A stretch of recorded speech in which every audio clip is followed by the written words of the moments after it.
Olá, gente, boa noite, tudo bem? Para quem não me conhece, eu sou Daniel Pinha, sou professor do Departamento de História da UERJ. Tô vendo aqui que a transmissão está começando agora. Sejam bem-vindos e bem-vindas, né, ao nosso curso. Para quem não me conhece, eu sou Daniel Pinha, sou professor do Departamento de História da UERJ. Quem já teve aula comigo sabe que eu tenho dificuldade de ficar parado, né? Tô vendo que o público está crescendo aqui e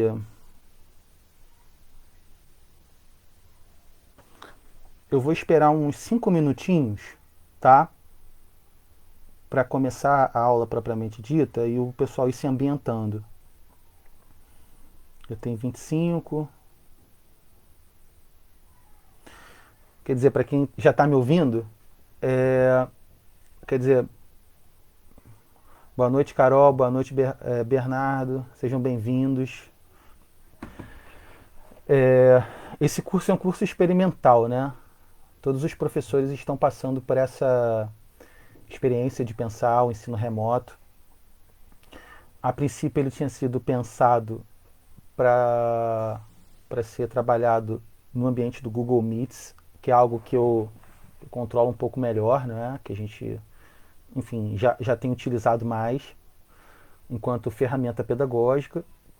Mas, enfim, o curso teve uma procura muito grande. Eu, de fato, não consegui pensar em algum tipo de seleção, em algum critério. Eu acho que está todo mundo um pouco ansioso também, não é, por discutir esse tema, não é, do lugar do tempo presente no ensino de história. E aí isso acabou causando uma grande procura que eu realmente não quis estabelecer nenhum critério de corte. Foi por isso que eu trouxe para essa plataforma. E aí eu vou explicar para vocês quando passarem esses 5 minutos, né, para o pessoal ir chegando, digamos assim. Eu vou explicar para vocês como é que eu pretendo utilizar essa plataforma da página do Facebook, né? Essa rede social que já teve mais em moda. Eu vejo que tem muita gente fazendo migração, né? Enfim. Mas eu acho que é uma boa ferramenta para a gente aproveitar o curso no momento do curso e para além dele, né? Que eu acho que é uma coisa bem interessante para a gente fazer uma limonada desse limão, né? Digamos assim, eu gosto de pensar nessa chave. Então eu vou esperar dar mais uns 5 minutos, né, para começar de fato 6h40, para o pessoal também ir chegando, tá? Para começar propriamente dita a nossa aula.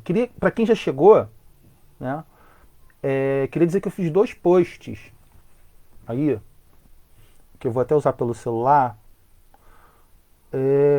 que eu acho que podem ser uma boa forma de orientar a nossa aula de hoje, né? Tanto um quanto o outro, tá? Como eu disse, é uma proposta experimental, né? Então, eu cheguei a fazer um teste aqui com algumas pessoas que me ajudaram mais cedo e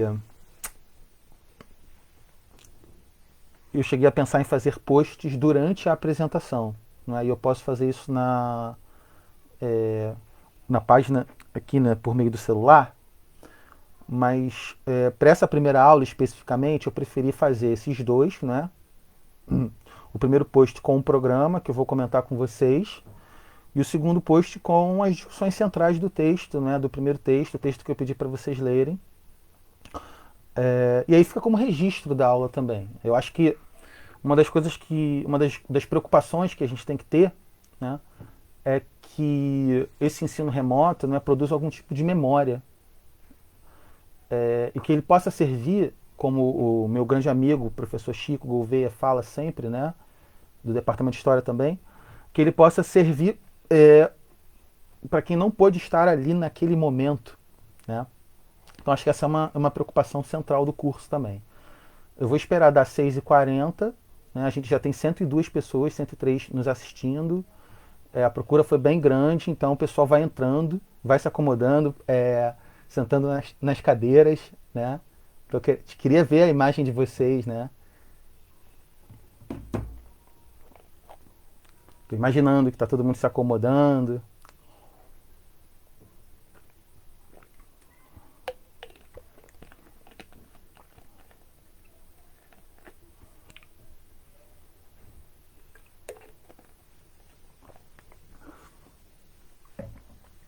Boa noite a todos que estão me saudando aqui pelos comentários, tá?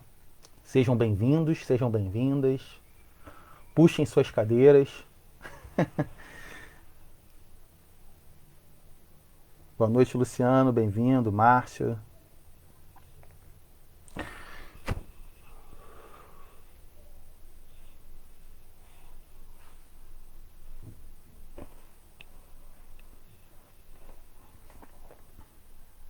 Seis e 40 em ponto a gente inicia. Boa noite, Aninha. Bem-vinda. Sara. Depois eu vou querer um mapa. Depois eu vou querer conhecer melhor vocês, tá, gente? A gente vai pensar de alguma forma como é que a gente faz essa apresentação. Porque uma das coisas mais importantes que tem no ensino, de um modo geral, né, é que a gente conheça o interlocutor, para quem que a gente está falando, né? Então eu vou pensar uma forma de vocês fazerem essa apresentação. De repente eu lanço um outro post, peço para vocês fazerem uma apresentação bem rápida nos comentários, tá?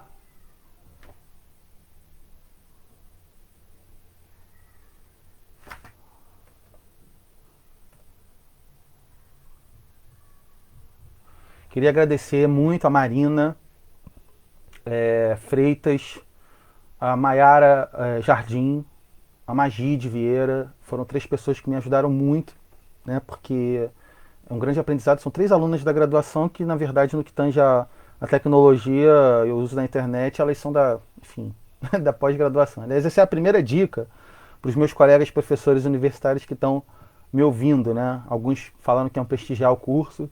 Procurem as gerações mais novas. Eles sabem muito mais do que a gente sobre isso, né? E para quem estiver dando aula na escola também, procurem as gerações mais novas. Então, eu queria agradecer a Marina Freitas, a Maiara Jardim, queria agradecer a Magide, queria agradecer a Suzana e o Rafael Piccoli, que hoje de manhã, mais cedo, né, não de manhã, de tarde, me ajudaram a fazer os testes, assim, a testar algumas coisas.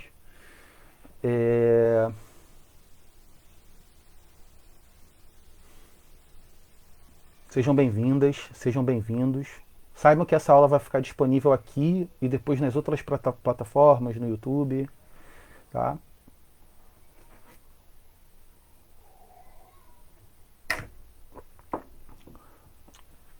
Bom, são 6h40, tô ficando... tô achando que já está numa hora boa da gente começar, né? Quem for chegando, vai acompanhando, tá? Boa noite a todas e todas, mais uma vez. Sejam bem-vindos, agradeço a presença de vocês. Esse é um curso que, como eu disse para quem já tinha chegado antes, não é? É um curso que foi pensado primeiro para ser ministrado na plataforma do Google Meets, né? Mas que agora, não é, diante da demanda, eu trouxe para cá, para o Facebook. Né? Eu sou um defensor do Facebook, eu sou antiquado mesmo, confesso para vocês. Se eu pudesse, eu mandava carta e máquina de escrever, né? Mas então, ou então no Orkut. Mas enfim, a gente fica aqui no Facebook e eu quero dizer como é que eu quero explorar essa plataforma, porque eu penso que esse curso, ele é um curso que ele acontece como um laboratório também, né? Tá todo mundo meio que tateando o ensino remoto, que é diferente do ensino à distância. Uma live que é uma aula é diferente de uma live de debate. Eu penso que a linguagem da aula ela se mantém, por isso que eu coloquei o programa para vocês, por isso que eu coloquei o passo a passo do argumento. Né? Eu já participei de muitos debates e eu queria meio que reservar esse lugar específico da aula. Não é? É uma aula que tem um planejamento anterior à aula, tem um momento da execução da aula e tem um momento posterior à aula.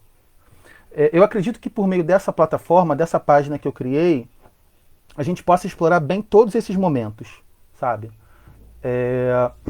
Então, por exemplo, para quem está chegando agora, né? Eu postei, para quem não me conhece, né? Daniel Pinha, professor do Departamento de História. Eu postei antes da aula, antes de começar a transmissão ao vivo, eu fiz 2 posts, né? Um com o programa do curso e o outro com o caminho do argumento desse primeiro texto, tá? Então é dessa forma que eu vou fazer, né? Momentos antes da aula, espero que com 2 horas antes da aula, eu vou colocar o roteiro da apresentação da aula, né? De modo que vocês possam ou abrir uma outra aba para acompanhar o meu raciocínio, né? O quadro negro, que eu não tenho aqui, ou a divisão da tela, né? Que o Google Meet me permitiria, mas que eu não tenho, né? Então eu vou pedir para que vocês deem uma olhada nesses posts que eu fiz antes do início da aula, para que vocês possam ir acompanhando um pouco o roteiro, para que não fique só a minha voz, a minha fala, sem essas ferramentas. Então vocês podem tanto abrir uma outra aba, para quem está no computador, abre uma outra aba, ou então faz como eu, né? Eu vou acompanhar pelo celular, pela minha página, tá? Esse roteiro com vocês, né? Para a gente ter um pouco mais de recursos, né? Eu estou querendo explorar um pouco mais esses recursos da página do Facebook, né? Porque tem a transmissão ao vivo, eu vou ter a oportunidade de, depois do nosso encontro de hoje, né? Escrever algumas coisas para vocês, não é? Porque o momento do pós-aula é também um momento de pensar coisas, não é? Trazer reflexões além daquelas que foram feitas no momento da aula, além do vídeo ficar disponível, não é? Então, a ideia é explorar o máximo possível os recursos dessa página, né? Em alguns momentos eu lembro de algum vídeo, de alguma imagem, vou colocar no post também, a ideia é essa, né? Então, em suma, né? Eu estou pensando esse curso, esse é o primeiro ponto que eu queria destacar com vocês. Esse curso ele tem um caráter experimental e eu quero que a live seja uma aula de história. Não é um debate como outros, né? A aula que é uma aula de história e que a gente possa explorar todos os recursos que isso aqui, não é, que essa página do Facebook nos traz, tá? Então nessa primeira, eu tenho 2 objetivos, tá? Para ser bem claro, né? O primeiro é apresentar o programa dessas 4 aulas, disso que a gente pode chamar de mini curso, né? O primeiro então é apresentar esse programa, que já está disponível para vocês aí. E o segundo objetivo, que já está disponível para vocês no post, né? Vocês podem abrir uma outra aba ou olhar no celular, né? E o segundo objetivo é discutir com vocês o texto, o primeiro texto que eu passei para vocês. Espero que tenham conseguido alcançar. O texto está disponível na internet, é de uma revista. Era só colocar o nome no Google do texto, do autor, que no caso sou eu. Eu queria discutir algumas linhas centrais desse texto hoje. E ao mesmo tempo, deixar um tempo para o debate, né? E aí eu estou contando com a ajuda da Marina Freitas, que vai selecionar, vai destacar, vai trazer algumas perguntas, não é? Para a gente poder comentar, né, ao máximo possível,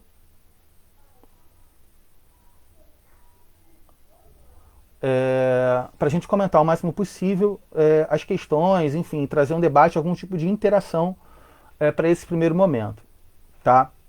Então, é isso que eu pretendo fazer aqui, né? Primeiro, apresentar o curso, apresentar a ideia geral do curso, por meio do programa, que já está disponível para vocês aí. E o segundo é falar do texto, que na verdade é o argumento do curso. Esse texto é um texto de abertura, é um texto de introdução para o problema, mas é ao mesmo tempo um argumento que vai aparecer em todas as outras aulas, tá? Então, primeiro o programa, né? Eu estou aqui olhando, ensino de história no Brasil do tempo presente. Então, eu pretendo parar de falar às 8 horas, no máximo, ou um pouco antes, né? Quer dizer, na verdade é o seguinte, né? A gente tem esse tempo de 6h30 às 8, não é? O nosso, a princípio, o nosso intervalo seria mais ou menos esse, mas eu pretendo trazer alguns convidados nas próximas aulas, e aí com a presença do convidado, de repente a gente chega até 8h30 também, 8h15, 8h30, né? mas eu queria experimentar esse formato, entre 1h30 e 2 horas, né? Que eu acho que é um pouco próximo daquilo que a gente já faz em sala de aula, mas também sem ter nenhuma camisa de força, que a gente está num curso livre, né? A ideia é essa, né? Então, primeiro eu queria dizer para vocês, né? Explicar para vocês um pouco do programa e o título, né? Ensino de História no Brasil do Tempo Presente. É difícil, né? Sempre pensar a categoria tempo presente, né? Ela é um problema, ela é o tempo, não é? É o instrumental fundamental, não é? Do trabalho, não é? Da pesquisa dos professores e historiadores. E o tempo presente, ele é ao mesmo tempo fluido, não é? Pelo que ele é em si, mas permanente, não é? Porque ele traz uma preocupação contínua. Ela é renovada e contínua ao mesmo tempo, né? O tempo presente está sempre em mudança, lógico, né? Mas ele é sempre um problema para pensar a história, né? Então, nessa introdução, eu começo falando das nossas circunstâncias, do que eu estou chamando de tempo presente atual. Quer dizer, a gente poderia pensar o tempo presente, né, do século XIX visto pelos historiadores daquele contexto, né? Como ele, aliás, tem uma tese ótima de doutorado da Isadora Maleval, depois a gente anota a referência aí e manda, que ela pensa, por exemplo, o tempo presente, defendida pela UERJ, né? O tempo presente na perspectiva dos historiadores do século XIX. No nosso caso, a gente está pensando o tempo presente desde essa perspectiva, que é a perspectiva do Brasil contemporâneo, né? Porque eu estou circunscrevendo para o caso do Brasil e tal, né? Do Brasil do tempo presente. Então eu começo falando aqui na apresentação, quem puder acompanhar, enfim, está lá disponível no primeiro post. Estou dizendo o seguinte, ó, as demandas contemporâneas pelo passado têm apresentado uma série de desafios à tarefa dos especialistas em história, tanto professores quanto pesquisadores. Os desafios, né? Em tempos de pandemia isso cresce ainda mais, em tempos de esse governo atual que se mobiliza por crises, né? Renovam ainda mais, não é, o desafio, né? Tem sempre aquela pergunta na internet: como é que os historiadores vão explicar tudo isso, né? Estamos preparados, né? Os professores e historiadores estão preparados para esse tipo de explicação, né? Para além da multiplicação, então quais são os desafios de hoje, né?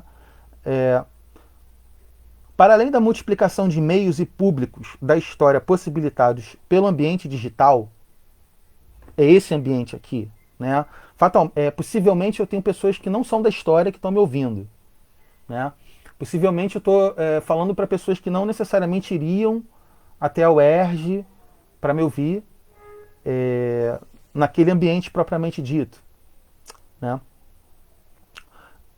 Para além da multiplicação de meios e públicos da história possibilitados pelo ambiente digital, enfrentamos o desafio ético de intensificar valores democráticos no debate público, por vezes desgastados e enfraquecidos em ambiente de crise. Quer dizer, de um lado, todos se interessam pela história, não é? Professores, alunos, especialistas, não especialistas, né? Quer dizer, a gente observa uma proliferação de interesse pelo passado, mas o conhecimento, digamos assim, disciplinar da história, né? Ou as formas pelas quais esse conhecimento é enunciado, seja por meio da aula, seja por meio do texto, né? Muitas vezes ele não acompanha esse interesse todo que a comunidade, de um modo geral, apresenta pela história. Esse é o ponto, né? Então a gente tem uma cultura histórica, né? Uma sociedade que se mobiliza bastante em termos de interesse pelo passado. Isso se revela em filmes, em novelas, né? Em produtos da própria indústria cultural que mobilizam a história, que trazem a história. Séries. A gente pode pensar também nos museus, não é? Pelas pessoas que frequentam, os roteiros históricos, não é? A utilização das cidades, né, como espaço de reflexão sobre a história, né? E a própria história que é disponibilizada na internet, nos canais de YouTube, né? O Rafael Pico ele está fazendo um trabalho, uma dissertação muito bacana sobre isso, né? Nos canais, é, nos sites e nessa mobilização cotidiana, não é, das redes sociais em relação aos usos do passado. Então a gente tem esse campo, digamos assim, né? Esse campo mais amplo de interesse pelo passado, nem sempre ele é respondido pelos historiadores e pelos professores de história. Isso é um problema e não é um problema, né? Quer dizer, a maioria das vezes é um problema, né? Eu acho que, quer dizer, então esse interesse pela história, ele é respondido pelo ensaísta, ele é respondido pelo carnavalesco da escola de samba, por exemplo, Mangueira, não é? Tratando de temas históricos, não é? Ele é respondido de diversas formas, não é? É claro que a gente recusa todo tipo de negacionismo histórico, não é? De qualquer tipo de negacionismo científico, né? A gente vai até debater sobre isso depois. Mas eu vejo com bons olhos respostas de pesquisadores de outras áreas também. Não é? Eu dei o exemplo da escola de samba. Boa parte das vezes a escola de samba reúne pessoas da cultura, não é? Das artes, da escola de belas artes. Né? O cinema também aproveita muito bem isso. Mas, por outro lado, não é um problema para a gente. Não é? Porque a gente vive um contexto que é o nosso, do tempo presente, que é marcado por disputas políticas muito intensas na vida contemporânea, não é? Ideologizadas, né? Isso não é um problema, necessariamente não é um problema, né? E que impactam a produção do texto historiográfico.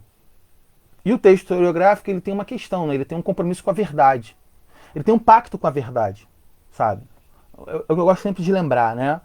O que vocês buscam da minha voz como professor de história, ou da voz de tantos outros professores de história que estão nos assistindo, né? O que vocês buscam é uma interpretação da realidade e que vai alcançar uma verdade. Né? Vocês não acreditam que eu estou aqui interpretando, que eu estou forçando alguma barra, não é, para chegar a um ponto que revele apenas a minha pós-verdade, digamos assim, que é um ponto que a gente vai falar depois. Né? Mas vejam, então a demanda pela história é a demanda por uma verdade. Essa verdade pode ser inconclusa. Aliás, a verdade científica, de um modo geral, ela é inconclusa. A gente tem observado muito isso na experiência do coronavírus. Né? A sociedade tem uma demanda muito grande pela resposta rápida sobre saídas do coronavírus. Cada dia vem uma hipótese e está todo mundo tateando, experimentando. Né? A verdade, digamos assim, das ciências duras também é provisória, também é inconclusa. Não é? E a verdade da história também é. Mas o fato é que nós temos esse compromisso com a verdade. Né? E aí a utilização, né, digamos assim, política da história, né, por parte, né, no caso brasileiro, né, dos negacionistas, né, da extrema-direita, falando de maneira clara, né, daqueles que vivem no esquema da pós-verdade, né, da apresentação, né, da hipótese inicial e da conclusão, que é a confirmação da hipótese inicial. A pós-verdade opera desse jeito, né? Você confirma sempre as mesmas expectativas, né? Isso é muito anti-histórico, né? Contrário aos métodos da pesquisa histórica, porque o historiador, o professor de história, a professora de história, a historiadora, tem sempre que estar disponível para uma abertura da diferença, né? Quem já fez pesquisa em história sabe. Começa de um jeito, faz a pesquisa e muda o rumo. Né? O critério da pós-verdade ele opera com a confirmação daquela expectativa, de alguma expectativa anterior. Né? Então, quando a gente traz esse critério, né, para a produção historiográfica, né, a gente tem um problema. Entende? Porque você não tem abertura para a diferença, né? Você só quer confirmar a sua primeira hipótese. Né? Então, isso traz um grave problema para os professores de história, em sala de aula, sobretudo na escola. Né? Eu sou professor da universidade, né? Mas eu dou aula para muitos professores. que dão aula na escola, e eles têm cada vez mais revelado esse problema, né, dos alunos apresentarem verdades anteriores à aula, né, dos alunos virem com hipóteses já formuladas a partir do que eles leem, a partir do que eles ouvem em casa, né, e a mediação realizada por eles, pelos professores, ela é uma mediação difícil, né? Eu estou vendo aqui algumas pessoas dizendo que travou. Bom, para mim a velocidade está boa, está normal.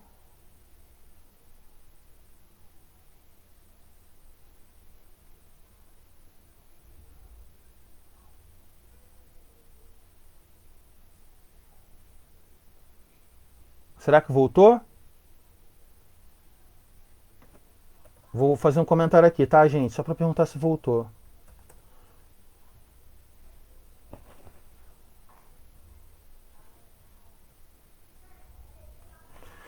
A Júlia Ramos está perguntando qual canal. Voltou, Silvana. Obrigado, seja bem-vindo. Valeu, Paulo. Pô, show. Obrigado. Então, a aula vai ser disponível. A aula vai ser disponível tanto no canal do YouTube que a gente criou, né? Quanto no canal do YouTube do Departamento de História, para quem já está perguntando, tá? Obrigado, Marina, voltou, mas travou, mas já voltou ao normal. Então, só para recuperar a linha de raciocínio, né? Então, esse é um desafio para os historiadores e para os professores de história, né? O interesse pela história é grande, se revela de diversas formas, desde o carnaval até os museus, até as cidades históricas, até os filmes, até as produções televisivas, até as séries. Isso é bom. Quem produz isso? Especialistas e não especialistas. Todos os não especialistas em história são ruins? Não. Não é disso, né? Não estou defendendo aqui o monopólio da voz do historiador. Ele é mais capacitado para tratar disso, né? Mas nem sempre é uma produção necessariamente ruim, né? Então, isso traz o desafio para quem? Para o professor da escola, que muitas vezes, não é, recebe um aluno que não está disposto à abertura da diferença, mas ele está disposto à confirmação da sua primeira expectativa. Se ele foi formado pelo registro da pós-verdade, que é esse registro que está rolando na internet agora. Tá? Então essa é a primeira conclusão, né? Então é isso que eu estou chamando de demandas contemporâneas pela história. E os desafios do ambiente digital. O segundo passo que eu coloquei aqui é o desafio de intensificar valores democráticos no debate público. Valores democráticos no debate público. Quer dizer, no caso do Brasil, vamos pensar junto, né? A democracia não é uma evidência, né? A gente parece que pensa que a democracia, às vezes, os valores democráticos, eles são tratados muitas vezes como adjetivos. O Daniel é mais democrático do que o Chico Gouveia, do que a Jéssica. Então, eu defendo mais a liberdade, eu sou menos autoritário, etc. Né? Só que hoje, o que a gente observa no nosso cotidiano, inclusive nas redes sociais, é a necessidade de pensar a democracia em seus valores. Quer dizer, quando eu falo em seus valores é porque eu não estou falando só das instituições, do funcionamento, da obediência das regras de um jogo. Né? A gente tem as regras do jogo democrático, tá? As regras do funcionamento do parlamento, da divisão dos poderes, da obediência à Constituição de 88. Certo? A gente tem essa concepção de democracia que está proposta ali naquelas regras. Se a gente entender que a Constituição de 88 é democrática, e ela é democrática nos termos de uma democracia liberal, representativa, republicana, tudo bem. Mas o que a gente está falando, o que eu estou falando na apresentação aqui, o que a gente vai debater com mais calma depois, é o que eu estou chamando de valores democráticos. Que estes, sim, no caso brasileiro, não foram resolvidos desde a Constituição de 88. né? Tem uma autora que eu gosto muito, chamada Evelina Dagnino, se vocês puderem, procurem depois, que ela fala assim, a Constituição de 88 criou um Estado democrático, mas não necessariamente uma sociedade democrática. Esse não é um problema novo, né? Portanto, né? Esse debate aí do fascismo, antifascismo, isso tudo que rola na internet, ele é evidente que tá mais posto agora, porque a gente tem um governo com valores fascistas obedecendo um Estado democrático de direito em crise. A gente tem esse modelo de governo hoje. A gente tem valores fascistas desde o governo, desde o executivo, sobretudo, né? Valores de cultivo ao ódio, a violência, a eliminação do adversário, enfim, do culto ao líder, né? Negação da diferença política, né? A gente tem esses valores, mas ele se submete, até agora pelo menos, né, às regras do modelo democrático e constitucional que o indicaram, que fizeram ele chegar até a presidência da República, né? Então aquilo que parecia, não é, um problema específico da Constituição de 88, que criou um Estado democrático de direito, mas não criou necessariamente uma sociedade democrática, porque a sociedade democrática é algo que é muito mais amplo, muito mais demorado. Formar uma cultura de direitos, uma cultura de direitos humanos, uma cultura de valorização da diferença. Isso é diferente de criar um conjunto de regras para serem seguidas por meio de uma Constituição. É claro que a Constituição ela é fundamental, né? Mas ela deixou várias brechas. Dentre as brechas, a abertura, não é, para a exaltação da ditadura, a abertura para, enfim, para a exaltação da tortura, para a tortura praticada durante a ditadura e para a exaltação da tortura praticada hoje, né? Em suma, o que a gente observa hoje é a crise desses valores democráticos, né? Então, assim, primeiro é a necessidade, parece que é uma necessidade de todos os professores também, né, dos historiadores, de afirmar a importância dos valores democráticos, né? Isso mostra o quanto que eles estão em crise, né? Isso não é um consenso. Isso não está dado, isso não é um consenso. Isso parece que está sendo sempre passível de negociação, digamos assim, né? Então, essa crise dos valores democráticos, ela se choca, né, com um determinado tipo de história, que é a história privilegiada nos livros, não é? Que é a história privilegiada, por exemplo, nos currículos. Se vocês lerem os programas curriculares, se vocês começarem pela LDB, Lei de Diretrizes e Bases da Educação, parâmetros curriculares mínimos, diretrizes curriculares do Enem, todos eles estão exaltando os valores democráticos. Dois princípios que aparecem em todos esses documentos oficiais. Documentos que dialogam com a Constituição de 88. Cidadania e democracia. São dois desses princípios, né?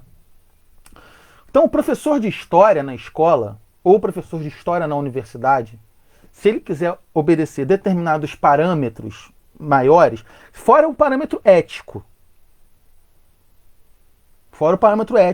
né, de que eu e o Valdeir Lopes de Araújo tem um texto ótimo sobre isso, quase que entra na nossa bibliografia, acabei não usando, né, mas se vocês quiserem ler, vale a pena ler, né, do direito à história, o historiador como curador, depois eu coloco a referência com calma aqui, né, mas é um pacto da historiografia moderna em relação à defesa dos direitos, em relação à defesa dos valores democráticos, né. O meu texto trata um pouco disso também na sua segunda metade, entende?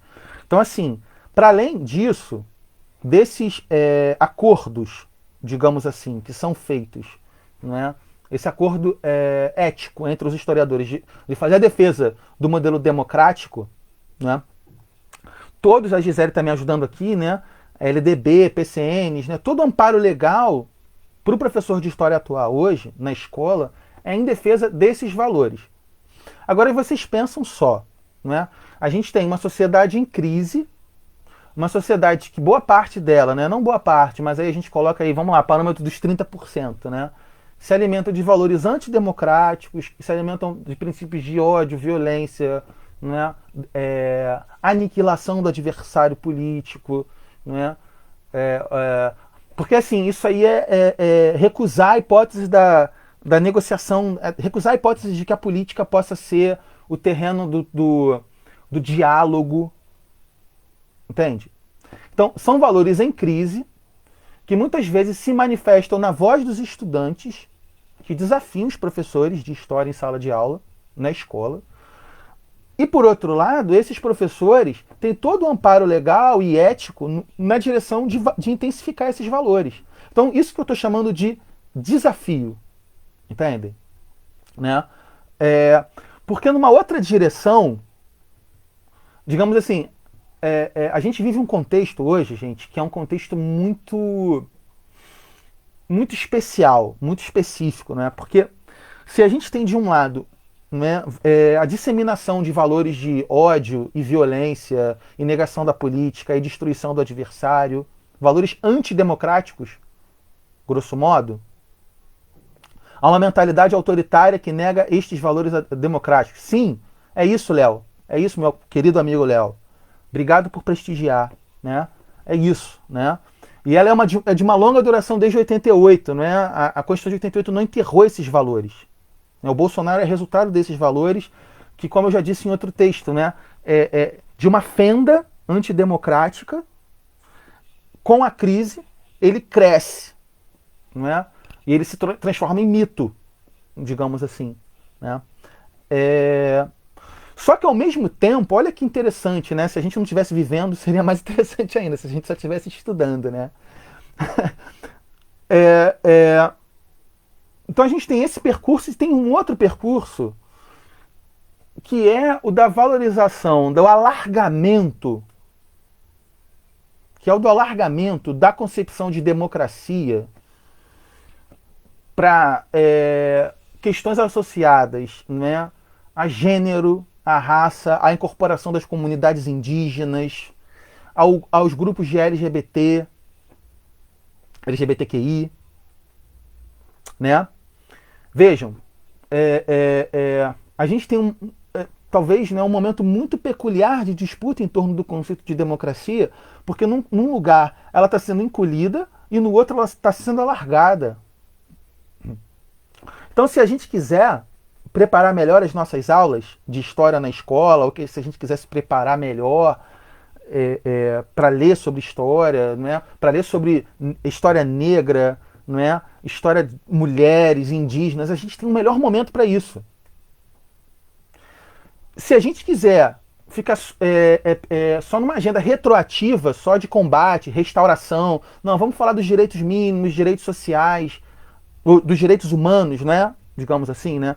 Quando eu falo de agenda restauradora é essa, né? Assim, eu não estou pensando em alargar, estou pensando só em manter aquilo que já existe, né? Que já está muito bom, né? Se a gente quiser seguir esse caminho, a gente também segue, né? Por quê? Porque o que eu identifico, portanto, como crise democrática é crise e é potência, é projeto também. Entende? Né? O caso do Floyd agora é emblemático em relação a isso, né? Emblemático, né?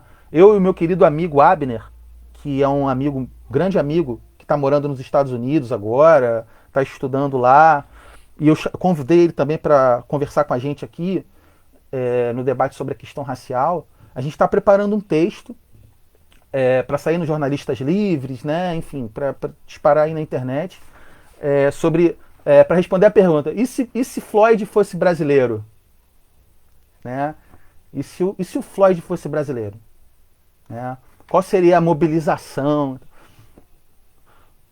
Quer dizer, é possível comparar, né? Evidência da crise democrática, né? É possível pensar numa grande mobilização do movimento negro junto com as mulheres indígenas. Disso que alguns chamam de agenda identitária, eu estou tentando cada vez mais evitar esse termo. Sabe, a professora Jéssica, minha amiga também, tem corrigido essa ideia de identitário, né? Porque o branco europeu também é identitário, né? Ele se pretende universal, mas ele também é identitário. O branco homem europeu também é identitário. Tenho aprendido muito com a Jéssica e com o Abner sobre esses termos, né? Então a gente teria a proliferação disso e, infelizmente, eu pelo menos vejo grupos que, no caso brasileiro, perguntariam o que o Floyd fez para merecer aquilo. Porque a gente já teve experiências semelhantes a essa no caso brasileiro, né? O rapaz que... E agora acho que caiu. Ah, tá, voltou. Né? O rapaz que foi asfixiado pelo segurança do Jornal Extra. O gesto é até parecido. Cenas de linchamento público, sempre com corpo negro. Mas o que ele fez para merecer aquilo? Sabe? O que ele fez para merecer aquilo? Né? É a pergunta cínica, a pergunta canalha, né? Eu diria, que vai buscar sempre um outro lado, né? Ah, não são dois lados, né? A gente tem que trazer o outro lado. Não, então tá, então vamos trazer o outro lado da violência, o outro lado do autoritarismo, né? Do racismo, né? A gente não admite o outro lado racista, esse é o ponto, né? Mas a gente ouve. Então, assim, se o Floyd fosse brasileiro, né, e isso é evidência da crise, a gente teria que se o Floyd fosse brasileiro, não é? A gente teria que conviver com isso, né? Com a organização existente, forte, desses grupos que reivindicam um espaço, né, o alargamento do conceito de democracia. Democracia não é só forma, não é só voto. Democracia é alargamento dos direitos dos negros, das mulheres, né? Eu tive a oportunidade de assistir, se vocês puderem, eu recomendo muito, o trabalho do Douglas Belchior em São Paulo, Educafro, e que ele organizou uma coalizão, né, não só ele, né, evidente mesmo, um conjunto de vários coletivos negros, né, assisti agora há pouco tempo, que ele organizou o grupo da Coalizão Negra por Direitos. É um pouco disso, né? O Kleber Borges está lembrando aqui o assassinato com 80 tiros do músico, não houve nada. Mas tem o trabalho, por exemplo, da Coalizão Negra por Direitos, né, que eu acho que vale a pena lembrar, que é bem evidência disso, né, da potência do movimento negro hoje, né, que batalhou de diversas formas para que a excludente de licitude no Congresso Nacional do ano passado não fosse aprovada naquele pacote de mudanças do direito penal, né, do Código Penal, o chamado pacote do Moro. Então acompanhe o trabalho da Coalizão Negra por Direitos, Douglas Belchior, né, de São Paulo, do pessoal da Uniafro.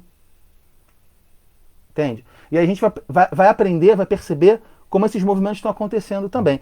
É claro que numa contramão, né, no outro lado, né, e que é evidência também dessa crise, né, a gente tem o papel de dizer a importância, né, de pensar o princípio básico da defesa dos direitos humanos, né, que é o que a gente faz, é o que os democratas fazem desde o pós-guerra, né? Mas enfim, então é isso que eu estou chamando de duplo desafio nesse programa, tá, gente? É o desafio de lidar com essa tensão, que é, de um lado, restauradora dos princípios básicos dos valores democráticos, como direitos humanos, e ao mesmo tempo é amplificadora de incorporação dessas vozes, não é? Essas vozes que não vão voltar para a senzala, as mulheres que não vão mais se submeter ao machismo, sabe? É disso que eu estou falando. No interior da historiografia, continuo lendo o programa, tá, gente? É por incrível que pareça. No tratamento de contextos históricos mais diversos,